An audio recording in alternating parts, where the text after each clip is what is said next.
बिस्मिल्लाहिर्रहमानिर्रहीम। अस्सलाम वालेकुम माय डियर स्टूडेंट्स, मैं हूं आपका physics teacher Fawad Tahir Kaikaus. Welcome to Spire group of colleges online classes. Last lecture में हम लोगों ने कैपेसिटर का आर्टिकल स्टार्ट किया था, जिसके अंदर हम लोगों ने कैपेसिटर के बारे में पढ़ा, उसकी एबिलिटी, चार्जेस को स्टोर करने की, एनर्जी को स्टोर करने की, कैपेसिटेंस के बारे में पढ़ा। देन हम लोगों ने capacitance of the parallel plate capacitor in the presence of air और in the presence of some dielectric material वो कैलकुलेट की और देखा कि किस तरह से कैपेसिटेंस डाइइलेक्ट्रिक को इंसर्ट करने से बढ़ जाती है। और उसके बाद हमने पोलराइजेशन इन डाइइलेक्ट्रिक्स पढ़ा, जिसके अंदर हम लोगों ने उसका प्रूफ देखा कि वाई कैपेसिटेंस इंक्रीजेज। स्टूडेंट्स, आज हम आगे बढ़ रहे हैं। कैपेसिटर का ही आर्टिकल है, एक अलग से आखिरी लॉन्ग सवाल है आपका चैप्टर का। इसके अंदर हम लोगों ने energy stored in the capacitor पढ़ना है, यानी कि कैपेसिटर जो एनर्जी स्टोर करता है वो कितनी स्टोर करता है, किस पे डिपेंड करती है, कैसे स्टोर करता है, आज हमने ये देखना है। और साथ ही साथ कैपेसिटर जो हम कह रहे हैं कि कैपेसिटर एनर्जी स्टोर कर रहा है, तो बेटा जब कैपेसिटर एनर्जी स्टोर कर रहा होता है हम कहते हैं कि वो चार्जिंग प्रोसेस के अंदर है, और जब कैपेसिटर एनर्जी को रिलीज़ कर रहा होता है हम कहते हैं वो डिस्चार्जिंग के प्रोसेस के अंदर है। तो हमने आखिरी आर्टिकल चार्जिंग और डिस्चार्जिंग करना है, इसके बाद हमारा चैप्टर कंप्लीट हो जाएगा। तो स्टूडेंट्स, आइए हम आगे बढ़ते हैं अपने energy store in a capacitor की तरफ। Students, energy store in a capacitor में जैसे कि हमने लास्ट लेक्चर में भी देखा था कि कुछ लोग कहते हैं जी कि ये स्टोर चार्ज करता है, और अल्टरनेटिवली हम कहते हैं जी कि ये एनर्जी को स्टोर करता है। स्टूडेंट्स, एक बात ज़हन में रखिएगा कि जिस वक्त हम चार्ज प्लेट्स को देते हैं तो इलेक्ट्रिकल एनर्जी जो है वो हम प्रोवाइड कर रहे होते हैं, और जैसे जैसे चार्ज ट्रांसफ़र हो रहा होता है इलेक्ट्रिकल एनर्जी स्टोर हो रही होती है, और चार्ज को ट्रांसफ़र करने के लिए हमें वर्क करना पड़ता है जो कि पोटेंशियल के ज़रिए कर रहे होते हैं। इसका मतलब है कि एनर्जी बढ़ने के साथ साथ जो पोटेंशियल है वो भी बढ़ता जा रहा है। इसकी वजह से क्या होता है, जब पोटेंशियल बढ़ता है तो हमें ज़्यादा से ज़्यादा काम करना पड़ता है। यानी कि अगर जैसे हम एक चार्ज को डिपॉजिट करवाते हैं तो फिर जब अगला चार्ज आता है तो चूँकि सिमिलर चार्जेस रिपेल करते हैं तो फिर सोर्स को पहले से ज़्यादा काम करना पड़ता है। जब तीसरा चार्ज आता है तो रिपल्सिव फोर्स पहले के मुकाबले से बढ़ जाती है, तो फिर हमको मज़ीद काम करना पड़ता है, यानी कि हमें एक्सटर्नल वर्क हर बार ज़्यादा से ज़्यादा करना पड़ता है।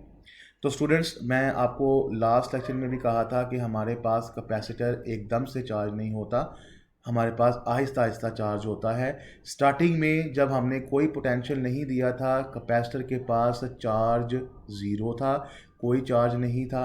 लेकिन जब हमने उसका चार्ज करना शुरू कर दिया, कैपेसिटर ने लेट से कि टोटल चार्ज Q स्टोर किया, तो उस वक़्त जो प्लेट्स का पोटेंशियल डिफरेंस है वो लेट से कि V है। तो फाइनली हमारे पास चार्ज Q हो गया और पोटेंशियल V हो गया।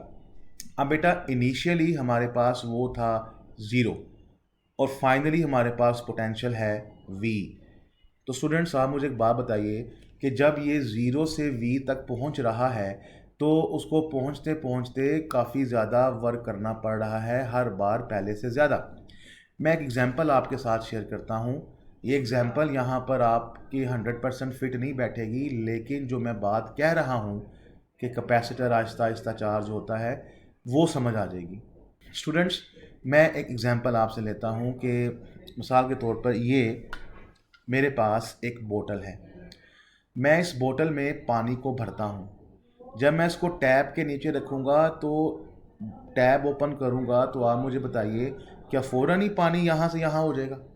नहीं, आहिस्ता आहिस्ता पानी का लेवल इसके अंदर बढ़ेगा और कुछ टाइम के बाद ये फिल हो जाएगा। कैपेसिटर भी बिल्कुल ऐसा ही है। कैपेसिटर भी बिल्कुल ऐसा ही है कि कैपेसिटर को जब आप पोटेंशियल देंगे तो चार्जेस वो आहिस्ता आहिस्ता स्टोर करेगा और अपने आप को कम्प्लीटली फिल करेगा।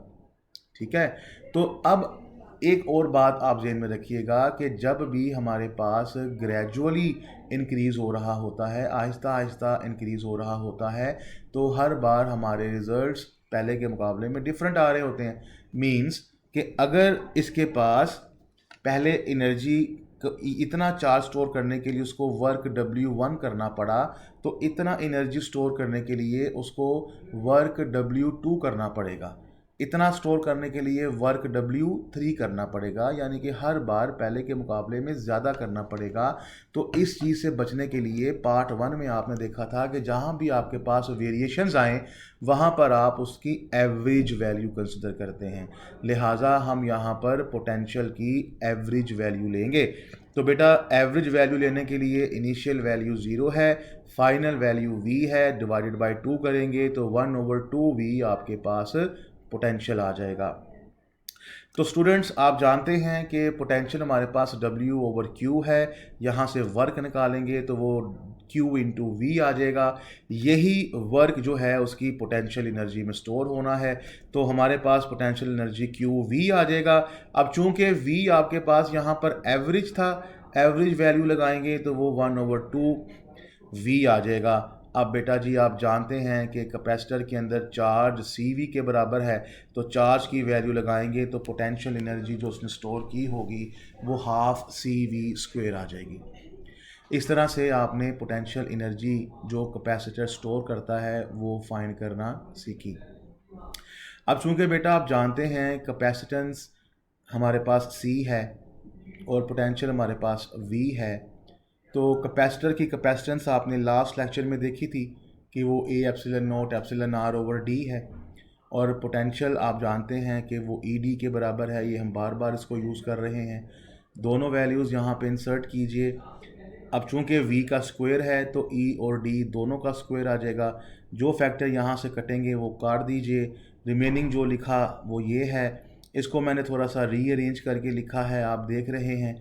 यहाँ पर स्टूडेंट्स जो A है वो एरिया ऑफ द प्लेट है, D हमारे पास सेपरेशन बिटवीन द प्लेट्स है।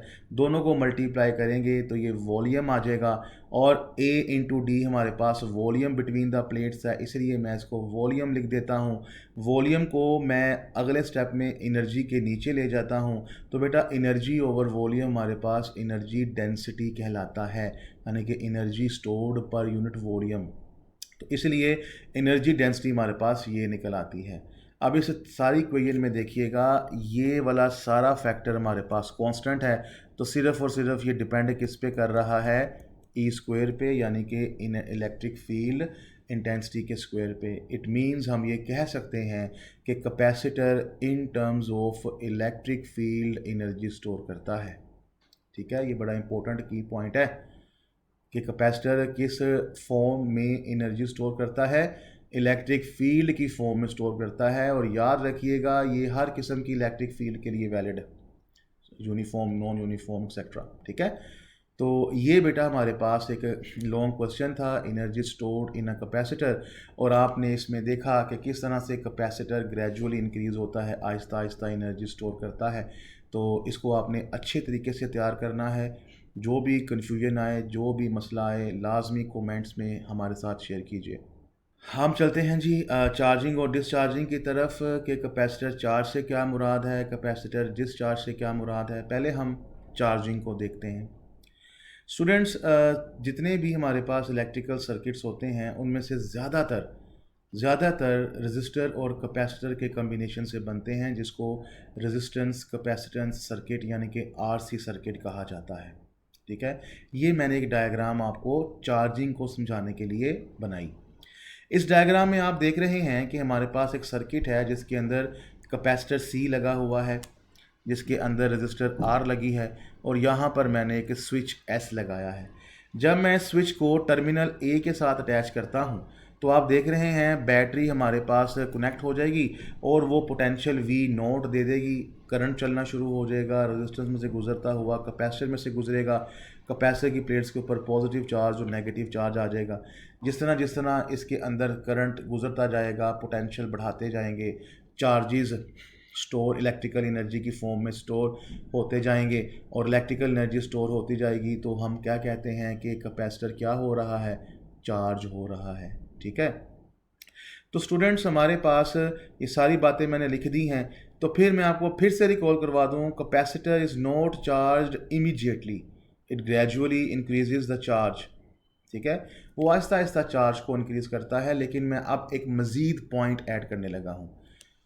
अभी मैंने थोड़ी देर पहले आपसे कहा था कि कैपेसिटर जो है वो आहिस्ता आहिस्ता कम्प्लीटली चार्ज नहीं होता, ग्रेजुअली होता है, लेकिन अब मैं कह रहा हूँ कि वो ग्रेजुअली चार्ज इंक्रीज़ तो हो रहा है, लेकिन वो 100% चार्ज नहीं होता, वो अपने इक्विलिब्रियम लेवल तक चार्ज होता है। ये पॉइंट मैं अब आपके साथ क्लियर करूँगा, इसको बड़े ही अच्छे तरीके से क्लियर कर लेना। कैपेसिटर 100% चार्ज नहीं होता, वो अपने इक्विलिब्रियम लेवल तक चार्ज होता है। मैंने लिख दिया है इक्विलिब्रियम लेवल तक, जिसकी वैल्यू मैंने क्या दी है, क्यू नॉट। स्टूडेंट्स, मैं इसको एग्जाम्पल के तौर पर फिर से आपके साथ समझाता हूँ। लेट्स से ये मेरे पास पानी की बोतल में मैंने पानी भरा, मैंने इसको फुल भर दिया यहाँ तक। अब मुझे बताएं, अगर मैंने इसको ठंडा करना है तो मुझे इसके अंदर आइस डालनी पड़ेगी। अब अगर मैं इसके अंदर कंप्लीटली फिल की मौजूदगी में आइस डालूंगा तो क्या होगा, जैसे ही मैं इसके अंदर आइस डालूंगा पानी बाहर निकल आएगा। इसका मतलब है कि इसका जो वाटर लेवल है वो अगर मैंने 100% रखा तो पानी ज़ाया होगा। हाँ, अगर मैंने पानी इसके अंदर इस लेवल तक रखा और फिर मैंने इसके अंदर आइस डाली, तो अब आइस डालने के बाद इसका लेवल फिल हो जाएगा। बात समझ आई? इसका मतलब कि ये जो लेवल था, देख लें, ये 100% फिल नहीं मैंने किया, मैंने 100% से कम रखा है। ये जो मैंने लेवल रखा है ना, इसको इक्विलिब्रियम लेवल कहते हैं, क्योंकि ये यहाँ से इससे ज़्यादा मैंने पानी भरा, आइस डाली तो पानी बाहर गिरेगा, ज़ाया होगा। बिल्कुल कैपेसिटर में भी यही है। कैपेसिटर में भी हमने इक्विलिब्रियम लेवल तक बढ़ना है, और बेटा एक्सपेरिमेंट्स बताते हैं, ये इसका प्रूफ मौजूद है। आप इसको अभी मैं आपके साथ शेयर नहीं कर सकता, इसमें थोड़ी सी ज़रा इंपॉर्टेंट बातें मज़ीद हैं, वो आपकी ग्रेजुएशन लेवल पे ज़रूर आपके साथ शेयर करेंगे। हमारे पास ये जो एक्सपेरिमेंट्स हैं, जो डाटा है, जो मैथमेटिकल प्रूफ है, वो ये बताता है कि इक्विलिब्रियम लेवल किसी भी कैपेसिटर का 63% होता है। यानी कि मैं ये बताना चाहता हूँ कि हर कैपेसिटर अपने इक्विलिब्रियम लेवल का 63% चार्ज या इलेक्ट्रिकल एनर्जी स्टोर करता है। इस बात को मैं आपके साथ अभी मज़ीद शेयर करता हूँ। तो बेटा जी, मेरे पास the growth of charge with time is different for different resistances. मैं एक ग्राफ आपके साथ शेयर करने लगा हूँ, ये है वो ग्राफ। मैंने यहाँ पर एक बोतल ली है, अगर मैं एक और दूसरी बोतल भी आपके साथ शेयर करूँ जिसका वॉल्यूम इससे डिफरेंट हो, तो मेरा बेटा इसके अंदर ग्रोथ पानी का ग्रोथ और दूसरी बोतल में पानी का ग्रोथ जिसका वॉल्यूम इससे डिफरेंट है, क्या वो सेम होगा? नहीं, डिफरेंट होगा, क्योंकि इसका वॉल्यूम और है, दूसरी बोतल का वॉल्यूम और है, इसमें पानी का लेवल इंक्रीज़ होने का रेट और होगा, दूसरी बोतल में पानी का लेवल इंक्रीज़ होने का रेट और होगा। अगरचा हमने ऊपर से टैब एक ही रखा हुआ है, लेकिन दोनों में पानी के फिल होने का रेट और होगा। तो ये मैंने दो डिफरेंट कैपेसिटर्स का ग्राफ आपके साथ शेयर किया है। लेट्स से कि ये मेरे पास C1 का ग्राफ है, ये मेरे पास C2 का ग्राफ है, ताकि कंपैरिजन आपको शो हो जाए। ये जो लाइन आप देख रहे हैं स्टूडेंट्स, ये जो डॉटेड लाइन आप देख रहे हैं, ये वाली, ये डॉटेड लाइन इसकी इक्विलिब्रियम लेवल है, जो कि मैंने ये आपसे कहा है Q नॉट। ठीक है, और कैपेसिटर जब चार्ज हो रहा होता है तो आप देख रहे हैं कि ये कर्व की फॉर्म में जा रहा है, और कर्व की फॉर्म में कहाँ तक जा रहा है, इक्विलिब्रियम लेवल तक जा रहा है, उससे ऊपर नहीं जा रहा। जैसे कि मैंने आपसे कहा था कि यहाँ तक इक्विलिब्रियम लेवल तक रखना है, उसके ऊपर लेके जाएंगे तो पानी इसमें से गिरना शुरू हो जाएगा, तो ये हमारे पास इक्विलिब्रियम लेवल से ऊपर नहीं जाएगा। अब यहाँ पर मैंने एक 63% लिखा है, जिसको मैंने 0.63 कहा। ये मैं अभी आपको थोड़ी देर में बताता हूँ कि ये जो सेकंड डॉटेड लाइन है इसका मतलब क्या है। एक और चीज़ यहाँ पर ग्राफ में नोट करने वाली है कि मैंने एक्स एक्सिस पर रखा है टाइम, और मैंने आपसे कहा था कि मोस्टली सर्किट्स किससे मिलके बने हैं, रेजिस्टेंस और कैपेसिटर से, जिसको हम लोग क्या कहते हैं, आरसी सर्किट्स। बेटा, रेजिस्टेंस और कैपेसिटर का जो प्रोडक्ट है वो टाइम के बराबर होता है, ये अभी मैं आपको प्रूफ भी करवाऊंगा। R C equals to time होता है, इसलिए मैंने एक्स एक्सिस के ऊपर आप देख रहे हैं, ये मैंने टाइम लिया हुआ है, और ये छोटा सा गैप आप देख रहे होंगे, ये आपको क्लियर नहीं होगा। ये जो लिखा हुआ है ना, ये मैंने आर सी लिखा हुआ है, आर सी का प्रोडक्ट, क्योंकि आर सी का प्रोडक्ट टाइम है। अब इसका क्या यहाँ पर काम है वो मैं आपको अभी शेयर करने लगा हूँ। अभी यहाँ तक मैंने आपको सिर्फ इक्विलिब्रियम लेवल तक चार्जिंग दिखाई है दो डिफरेंट कैपेसिटर्स की। आप देख रहे हैं कि C1 अपने इक्विलिब्रियम लेवल पर एक टाइम में पहुंच रहा है, C2 अपने इक्विलिब्रियम लेवल पर दूसरे टाइम पर पहुंच रहा है।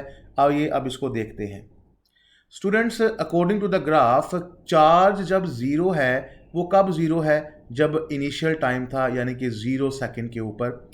अब इसने आहिस्ता आहिस्ता इंक्रीज करना शुरू किया और कहाँ तक पहुंचा? अपने इक्विलिब्रियम लेवल तक पहुंचा।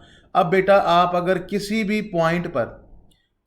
पॉइंट पर वोल्टेज निकालना चाहते हैं, आप वहाँ से परपेंडिकुलर ड्रॉ कर दें। तो एक मैंने ये निकाला और एक मैंने इसका ये फाइंड किया, तो मैं किसी भी पॉइंट पर इसका वोल्टेज जो है वो निकाल सकता हूँ। अब बेटा जी, कोई कैपेसिटर कितना जल्दी चार्ज होता है, डिस्चार्ज होता है, या स्लोली चार्ज डिस्चार्ज होता है, उसके लिए टाइम लगेगा। कैपेसिटर को चार्ज होने के लिए भी टाइम चाहिए, डिस्चार्ज होने के लिए भी टाइम चाहिए। वो टाइम, जितने टाइम में कैपेसिटर चार्ज होता है या डिस्चार्ज होता है, उसको उसका टाइम कांस्टेंट कहा जाता है। क्या कहा जाता है? Time constant. अब टाइम कांस्टेंट क्या है, मैं इसको मज़ीद एलेबोरेट करने लगा हूँ। अभी तक मैंने कहा कि जिस टाइम में वो चार्ज और डिस्चार्ज होता है, लेकिन अब मैं इसमें मज़ीद एडिशन करने लगा हूँ, वो टाइम जिसके अंदर वो अपने इक्विलिब्रियम चार्ज का 63% चार्ज स्टोर कर ले। वो टाइम जिस टाइम में कैपेसिटर अपने इक्विलिब्रियम चार्जेस का कितना परसेंट स्टोर कर ले? 63% स्टोर कर ले, वो टाइम उसका टाइम कांस्टेंट कहलाता है। और बेटा ये एक्सपेरिमेंटल रिजल्ट है, ये मैं ऐसे ही नहीं बोल रहा, इसकी रीज़न अभी नहीं शेयर कर सकते, हाई क्लासेस में की जाएंगी। तो स्टूडेंट, इसी टाइम को हम टाइम कांस्टेंट कहते हैं, जिसको मैंने नीचे आपको मेंशन कर दिया है, ये कौन सा टाइम है। अब आइए मैं आपको मज़ीद ग्राफ समझाता हूँ। स्टूडेंट्स, आप देख रहे हैं कि ये मैंने जब इक्विलिब्रियम चार्ज का 63% निकाला तो वो ये निकला। अब आपको मेरी बात समझ आएगी कि नीचे वाली डॉटेड लाइन का मतलब क्या है। ये जो मैंने इक्विलिब्रियम चार्ज का 63% निकाला तो वो लेवल निकला ये। अब मेरे बच्चों, ये जो लेवल निकला है, ये देखो C1 को और C2 को दो डिफरेंट पॉइंट्स के ऊपर कट कर रहा है, ऐसा ही है। ये जो पॉइंट है, इस पॉइंट को जब मैं देखता हूं यहां मिलाकर, तो ये वाला जो एरिया है, ये वाला एरिया, ये मुझे आर सी बताता है, जो कि इक्वल्स टू टाइम कांस्टेंट है किसका? C1 का। ठीक है। और मैं जब ये वाला पोर्शन देखता हूं, ये वाला, ये सारा पोर्शन मुझे बताता है आर सी, जो कि टाइम कांस्टेंट है किसका? C2 का। इसका मतलब है कि C1 का टाइम कांस्टेंट थोड़ा है, C2 का टाइम कांस्टेंट ज़्यादा है। टाइम कांस्टेंट कम होने का मतलब है कि वो ज़्यादा जल्दी 63% को अचीव कर रहा है, और टाइम कांस्टेंट ज़्यादा होने का मतलब है कि वो ज़रा थोड़ी देर के बाद 63% को अचीव कर रहा है। देखिए स्टूडेंट्स, दो डिफरेंट बोटल्स जो मेरे पास थी, इस बोतल में अगर इसने 63% को अचीव करना है तो उसको अचीव करने के लिए कोई टाइम लगा होगा, वो टाइम कांस्टेंट है। अगर मेरे पास एक दूसरी बोतल है जिसका वॉल्यूम इससे ज़्यादा है, इससे डबल ले लें, तो उसको यहाँ तक पहुँचने के लिए इतना ही टाइम नहीं लगेगा, बिकॉज उसका वॉल्यूम ज़्यादा है, उसके अंदर ज़्यादा पानी आएगा और उसको 63% तक पहुँचने के लिए ज़्यादा टाइम चाहिए। बिल्कुल ऐसे ही ये मैंने दो डिफरेंट कैपेसिटर्स के ग्राफ आपके साथ शेयर किए ड्यूरिंग चार्जिंग। तो इस डिस्कशन से आपको ये समझ आई कि वो कैपेसिटर जिसका टाइम कांस्टेंट थोड़ा है वो फास्ट चार्जिंग होगा, और वो कैपेसिटर जिसका टाइम कांस्टेंट ज़्यादा है वो स्लो चार्जिंग होगा। ठीक है मेरा बेटा। तो फास्ट चार्जिंग और स्लोली चार्जिंग का डिपेंडेंस किसके ऊपर है? टाइम कांस्टेंट के ऊपर। जिसका आरसी प्रोडक्ट छोटा है वो जल्दी चार्ज, जिसका आरसी प्रोडक्ट ज़्यादा है वो थोड़ा सा लेट चार्ज। तो स्टूडेंट्स, इस तरह से आपको पता लग गया कि किस तरह से चार्जिंग इस पे डिपेंड करती है। अब यही सारा अमल, सारा प्रोसेस डिस्चार्जिंग में होना है, ठीक है। अब डिस्चार्जिंग के लिए मैं डायग्राम वही है जो मैंने स्टार्टिंग में बनाई थी चार्जिंग के अंदर, लेकिन फ़र्क यह है कि पहले आपका कनेक्शन यहाँ ए के साथ था, अब मैंने यहाँ ए से कनेक्शन को तोड़ के किसके साथ कर दिया है, बी के साथ। अब क्या होगा, अब ये बैटरी वर्क नहीं करेगी, तो जो भी कैपेसिटर ने एनर्जी स्टोर की होगी वहाँ से ये करंट पॉजिटिव साइड से चलना शुरू हो जाएगा और एंटी क्लॉकवाइज चलेगा, और पॉजिटिव चार्ज निकलते निकलते यहाँ पर जब नेगेटिव चार्ज पे जाएंगे तो डिफ्यूज़ होंगे, तो आहिस्ता आहिस्ता ये चार्जेस एनर्जीज को लूज़ करते जाएंगे, और एनर्जी जब लूज़ होगी तो हम कहेंगे कि कैपेसिटर हमारा डिस्चार्ज हो रहा है। यानी कि स्विच को जब बी के साथ लगाएंगे तो पॉजिटिव चार्ज जो कि लेफ्ट प्लेट पर है वो एंटी क्लॉकवाइज फ्लो करता हुआ नेगेटिव चार्ज प्लेट की तरफ जाएगा और वो न्यूट्रलाइज होता जाएगा, और हम कहेंगे कैपेसिटर क्या हो रहा है, डिस्चार्ज हो रहा है। और डिस्चार्जिंग में ग्राफ इसका ये है। अगेन आप देख रहे हैं कि अगर मैं यहां पर 63%, लेट से ये मेरे पास लाइन 63% की है, तो अगर मैं 63% ये लेता हूं जिसको मैं 0.63 कहता हूं, तो इसमें भी आप देख रहे हैं कि इसका आरसी प्रोडक्ट ये छोटा सा है, इसका आरसी प्रोडक्ट ये छोटा है, और अगर इसका देखते हैं तो इसका आरसी प्रोडक्ट यहाँ से लेकर यहाँ तक है। तो ये आरसी प्रोडक्ट अगेन जो C2 है उसका ज़्यादा है, C1 है उसका ज़्यादा है, यानी कि जिसका आरसी प्रोडक्ट छोटा होगा वो जल्दी डिस्चार्ज होगा, और जिसका आरसी प्रोडक्ट ज़्यादा है उसका लेट डिस्चार्ज होगा। तो यानी कि चार्जिंग या डिस्चार्जिंग टाइम कांस्टेंट पर डिपेंड करती है। अगर टाइम कांस्टेंट छोटा है चार्ज भी जल्दी होगा, डिस्चार्ज भी जल्दी होगा। टाइम कांस्टेंट ज़्यादा है, चार्ज डिस्चार्ज भी जल्दी होगा और लेट होगा, और चार्ज भी लेट होगा। तो स्टूडेंट्स, एक चीज़ मैं आपके साथ फाइनली डिस्कस करना चाहूँगा, वो ये, इन दोनों ग्राफ को ज़रा गौर से देखिए। एक ग्राफ जो चार्जिंग का है जिसको मैंने आपके साथ ये शेयर किया था, इस तरह से था, और एक ग्राफ ये है डिस्चार्जिंग का। बेटा चार्जिंग और डिस्चार्जिंग के ग्राफ को ज़रा गौर से मेरा बेटा देखिए, ये दोनों ग्राफ स्ट्रेट नहीं है। यानी कि चार्ज ड्यूरिंग चार्जिंग प्रोसेस वो स्टार्टिंग में रैपिडली चार्ज होता है, फिर बाद में स्लोली चार्ज होना शुरू हो जाता है बिकॉज वो इक्विलिब्रियम लेवल पे पहुंच गया है। और डिस्चार्जिंग के दौरान वो स्टार्टिंग में रैपिडली डिस्चार्ज होगा, लेकिन फिर बाद में वो स्लोली डिस्चार्ज होना शुरू हो जाता है। इसकी एग्जांपल मैं आपके साथ कुछ यूँ शेयर करता हूँ कि जब आप इस बोतल में से पानी, ये यहाँ पे टैब लगा देते हैं, जब आप टैप को ओपन करते हैं पानी का लेवल फुल है तो पहले पानी बहुत प्रेशर से निकल रहा होगा टैप में से, स्टार्टिंग में फ़्लो बड़ा तेज़ है, लेकिन जब पानी का लेवल इतना रह जाएगा ना तो उसी टैप में से उसका फ़्लो स्लो हो जाएगा। इसका मतलब है स्टार्टिंग में डिस्चार्ज बहुत फास्ट होता है और बाद में आहिस्ता आहिस्ता स्लो होना शुरू हो जाता है। तो इसलिए बेटा इनका ग्राफ स्ट्रेट लाइन नहीं है, कर्व आता है। एक बात ज़हन में रखिएगा, ग्राफ हमेशा स्ट्रेट लाइन उसका आएगा जिसके अंदर कांस्टेंट इंटरवल आ रहा होगा। मिसाल के तौर पर अगर मेरे पास यहाँ पर चार्जेस जो हैं वो 2 coulomb, then 4 coulomb, then 6 coulomb, then 8 coulomb, then 10 coulomb, अगर इस तरह से वो चार्जेस एनर्जी को स्टोर कर रहा है तो ग्राफ इसका स्ट्रेट आएगा।